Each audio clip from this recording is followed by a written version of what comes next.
When you think about America's most dependable partners on the world stage, Canada almost certainly tops that list. For decades, Ottawa has marched in lockstep with Washington on nearly every major foreign policy decision. When the United States imposed economic restrictions on Beijing, Canadian officials were quick to follow suit, sometimes even going further than their southern neighbors in challenging Chinese interests. But something remarkable happened in October 2024 that caught the attention of economists, diplomats, and political analysts around the globe. In a move that seemed to contradict years of established policy, Canada handed China a massive $1 billion shipbuilding contract. Even more surprising, they requested to pay in Chinese currency rather than US dollars. This wasn't just another business deal. It represented a potential crack in the foundation of American economic dominance, and it happened right in Washington's backyard. The story begins with Seaspan, a major Canadian shipping company that operates as one of the world's largest independent container leasing firms. In October of last year, Seaspan finalized an agreement with China Shipbuilding Corporation to construct 6 enormous container vessels. The total price tag came to approximately $1 billion US, a figure substantial enough to turn heads in any industry. But here's where things get interesting. During contract negotiations, Seaspan made an unusual request. They wanted to settle the transaction in Chinese yuan, also known as renminbi, rather than the traditional US dollar that dominates international maritime commerce. To understand why this matters, we need to step back and look at the bigger picture of global shipbuilding, currency wars, and the delicate balance of international alliances in the 21st century. Before we dive deeper into this fascinating development, I want to invite you to subscribe to this channel. We produce in-depth analysis on global economics, geopolitics, and the stories that shape our interconnected world. Hit that subscribe button and turn on notifications so you never miss our latest investigations. Now, let's explore what's really happening here. The shipbuilding revolution nobody saw coming. Ask most people which countries lead the world in building ships, and they'll probably mention South Korea or Japan. For good reason, these two Asian powerhouses dominated the global shipbuilding industry for decades, constructing everything from massive cargo vessels to sophisticated cruise liners. But something fundamental has shifted in recent years, and the change has been nothing short of dramatic. Let's look at the numbers. During the first 6 months of 2024, South Korean shipyards secured contracts for 132 new vessels. The combined tonnage reached 5.94 million gross tons, translating to roughly $19.7 billion in new business. Now that might sound impressive at first glance, but here's the reality check. This represents only about 25% of the global market. Consider that for a moment. South Korea, which once commanded more than 70% of worldwide shipbuilding orders and stood as the undisputed champion of the industry, has seen its market dominance shrink to just a quarter of total global activity. Some of their shipyards have even experienced temporary work stoppages due to insufficient orders, a scenario that would have been unthinkable just a decade ago. Japan's situation is even more concerning for those watching traditional maritime powers. In that same 6-month period, Japanese shipbuilders received orders for merely 49 new ships.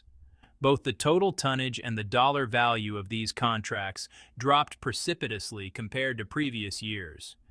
Japan's share of the global shipbuilding market has collapsed to less than 3%, a stunning fall from grace for a nation that once stood shoulder to shoulder with South Korea at the top of the industry. So what happened? How did two of the world's most technologically advanced nations lose their grip on an industry they had perfected over generations?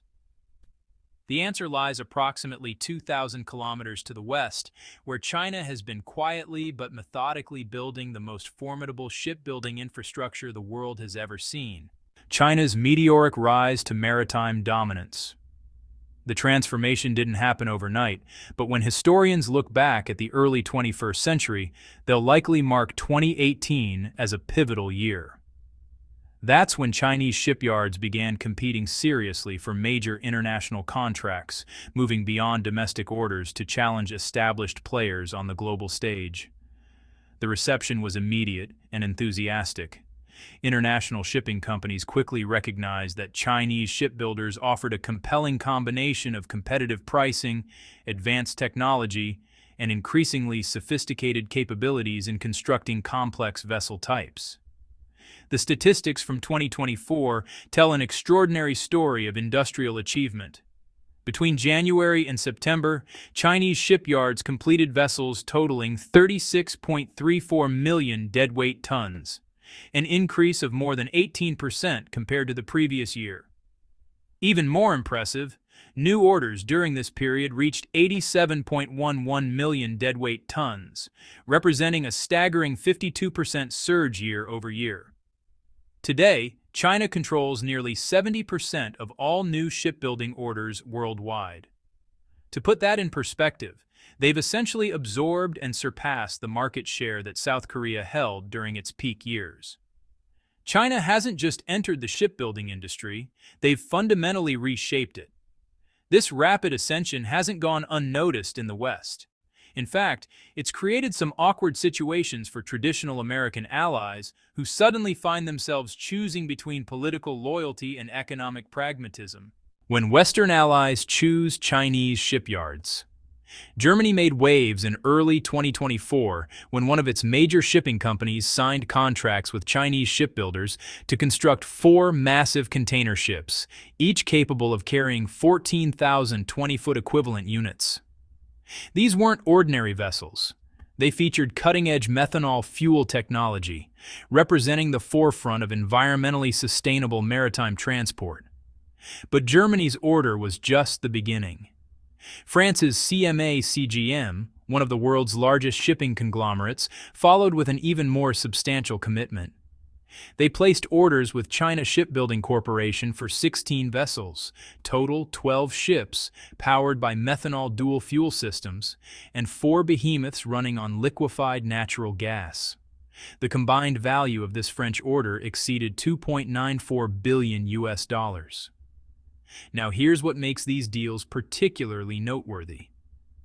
Both Germany and France are members of the European Union, which has implemented various sanctions and restrictions targeting Chinese companies over concerns ranging from human rights to technology security. Yet when it came to building their next generation of cargo ships, these nations put politics aside and chose Chinese expertise.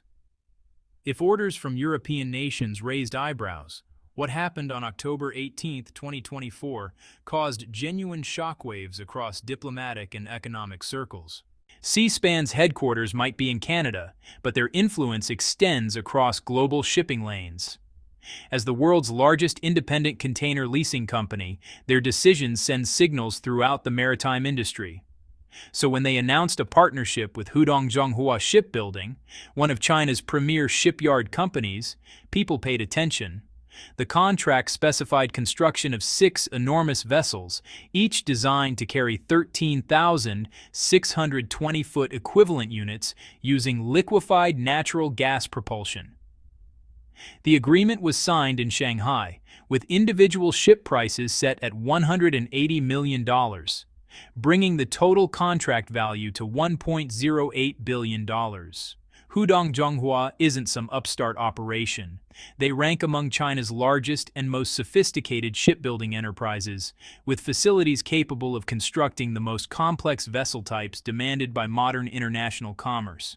This was a partnership between serious players, a Canadian maritime giant and a Chinese industrial powerhouse.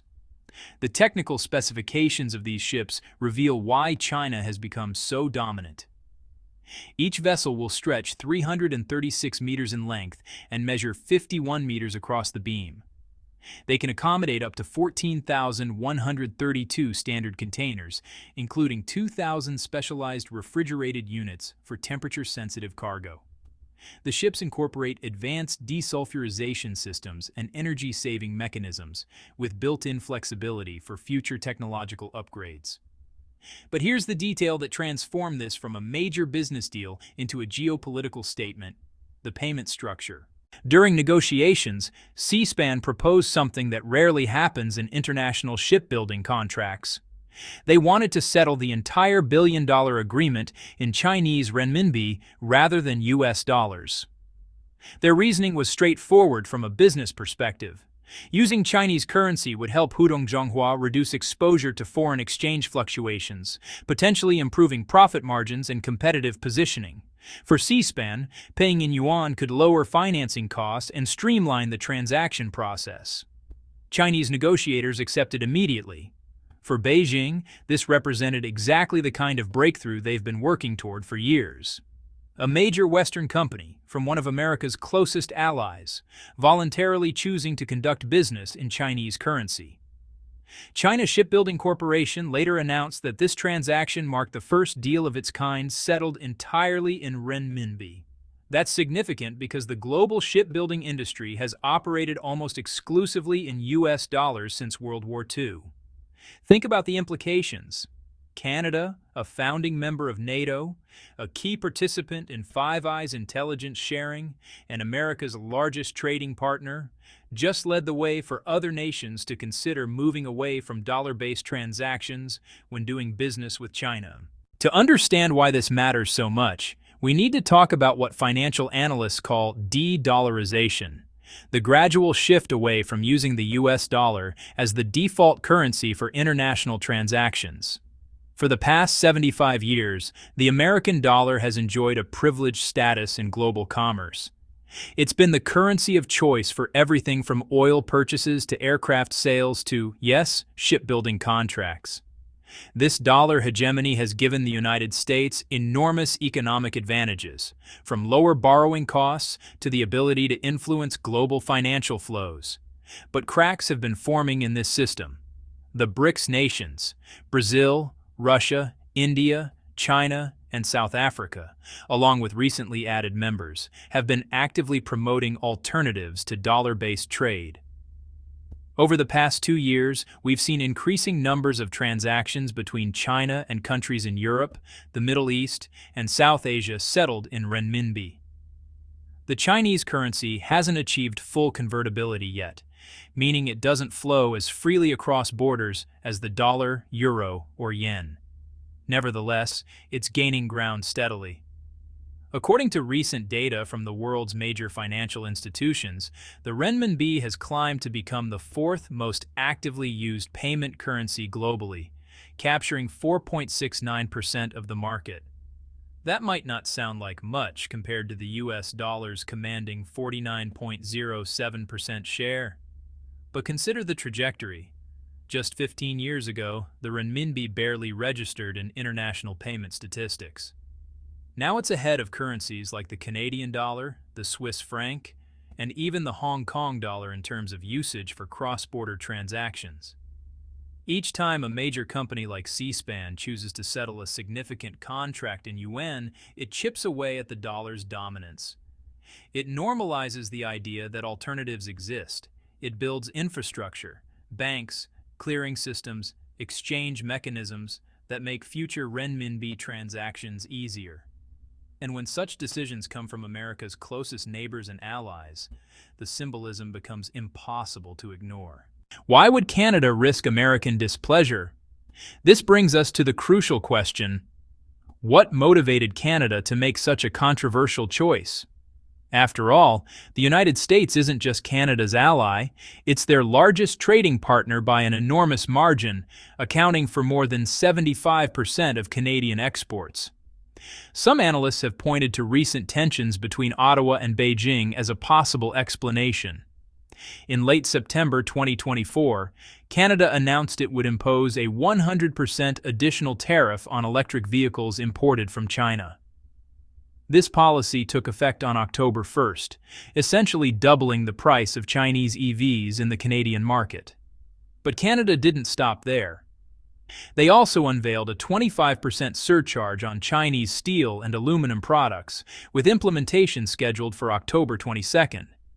Then came additional levies on what they termed critical manufacturing goods from China: batteries, semiconductors, solar panels, and essential minerals.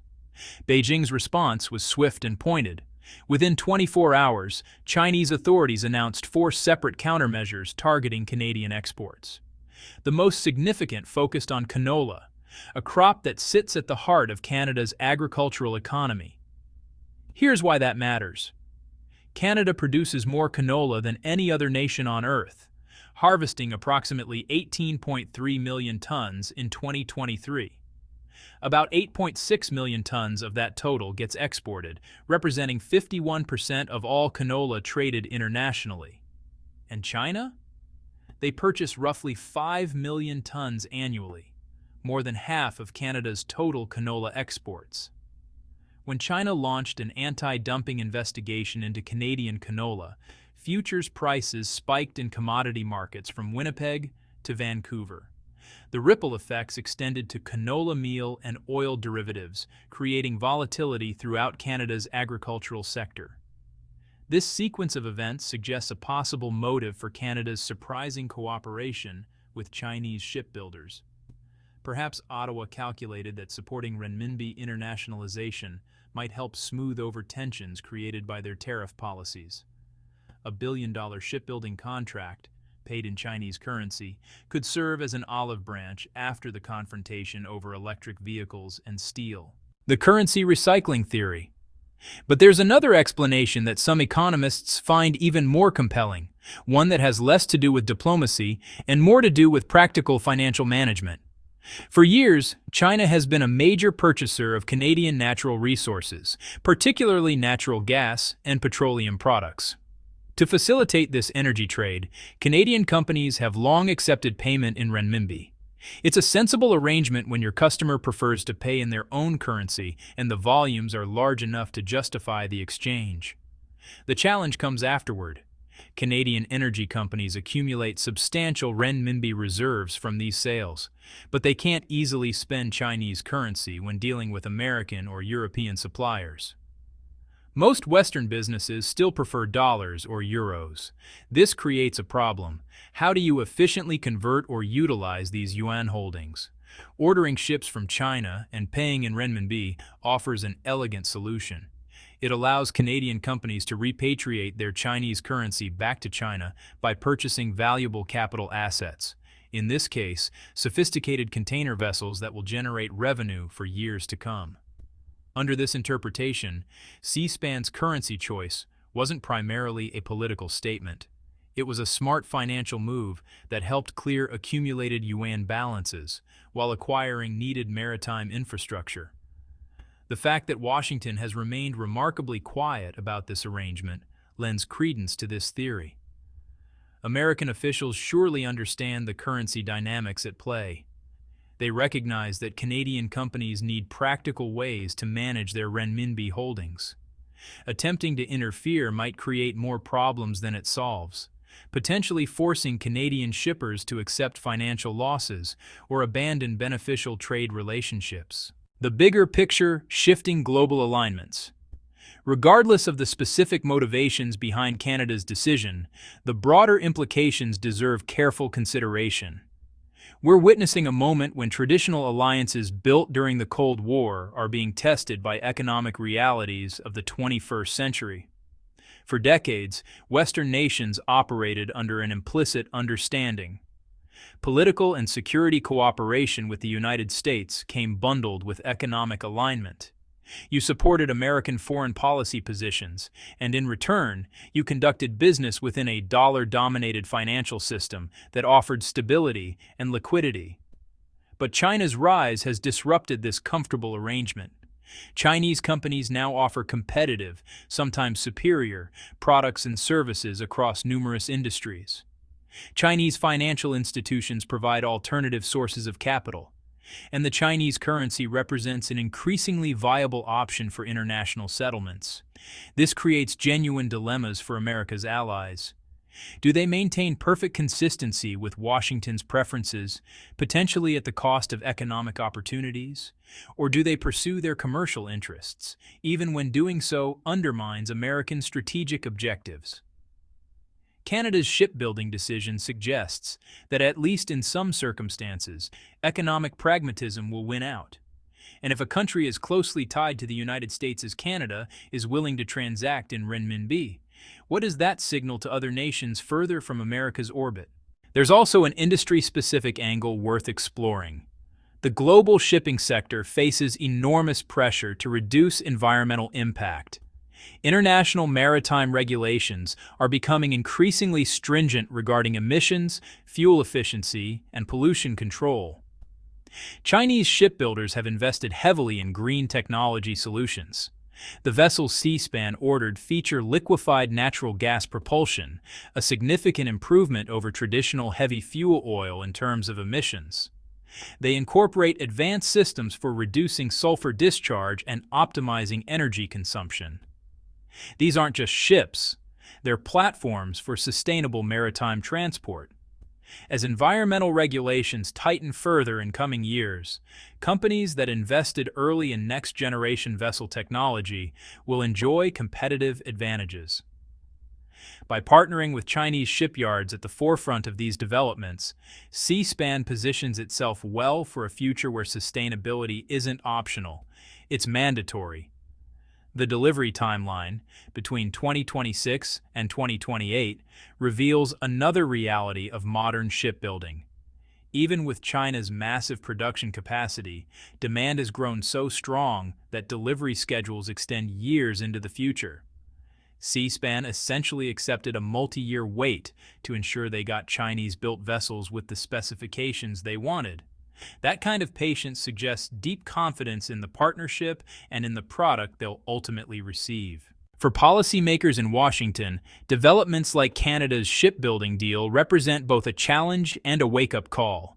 They highlight limitations in America's ability to shape allied behavior through traditional diplomatic pressure. The United States can't simply demand that friendly nations avoid economic engagement with China. Such an approach would be neither credible nor sustainable. Countries have legitimate commercial interests that sometimes align better with Chinese capabilities than American alternatives. This is particularly true in manufacturing sectors where China has built substantial competitive advantages through decades of focused industrial policy and massive capital investment. American shipyards, hampered by high labor costs and limited recent investment, simply can't compete on price or capacity with Chinese facilities. Expecting Canada to pay premium prices for American-built ships when equivalent or better vessels are available from China at lower cost isn't realistic. The currency dimension adds another layer of complexity. As more international transactions occur in renminbi, the infrastructure supporting yuan-denominated commerce grows stronger. Banks develop expertise in Chinese currency operations. Companies become comfortable with exchange mechanisms. Regulatory frameworks evolve to accommodate yuan settlements. Each of these developments makes the next renminbi transaction slightly easier, creating a self-reinforcing cycle that gradually erodes the dollar's monopoly on international trade. Perhaps the most fascinating aspect of this entire situation is how it illustrates the strange paradox of modern globalization. Canada and China maintain difficult political relationships. They've clashed over human rights issues, national security concerns, and trade practices. Ottawa has participated in coordinated Western responses to Chinese policies that many democratic nations find troubling. Yet simultaneously, these same countries engage in massive economic transactions, building ships worth billions, trading energy resources, and increasingly using each other's currencies to facilitate commerce. This is the world we live in now, one where geopolitical rivalry and economic interdependence coexist in uneasy tension. Countries that view each other with strategic suspicion nonetheless find themselves bound together by commercial ties too valuable to sever. The question facing policymakers everywhere is how to navigate this paradox. How do you protect legitimate security interests and uphold core values while maintaining beneficial economic relationships with nations you don't entirely trust? There are no easy answers, which is why we see seemingly contradictory behavior from governments worldwide. They impose sanctions in one area while deepening trade in another. They issue stern warnings about dependency on Chinese supply chains, while simultaneously placing billion-dollar orders with Chinese companies. When those 6 C-SPAN container ships finally enter service between 2026 and 2028, they'll carry more than just cargo. They'll represent a tangible symbol of shifting global alignments, of China's industrial achievement, and of the slow but steady internationalization of the renminbi. Each voyage those vessels make, each container they transport across the Pacific or through the Suez Canal, will be a reminder that the economic order established after World War II continues to evolve. The rules written when America stood as the unquestioned economic superpower no longer fully describe our interconnected reality. This doesn't mean American influence has disappeared or that the dollar will collapse. Far from it. The United States remains the world's largest economy, with the deepest financial markets and the most liquid currency.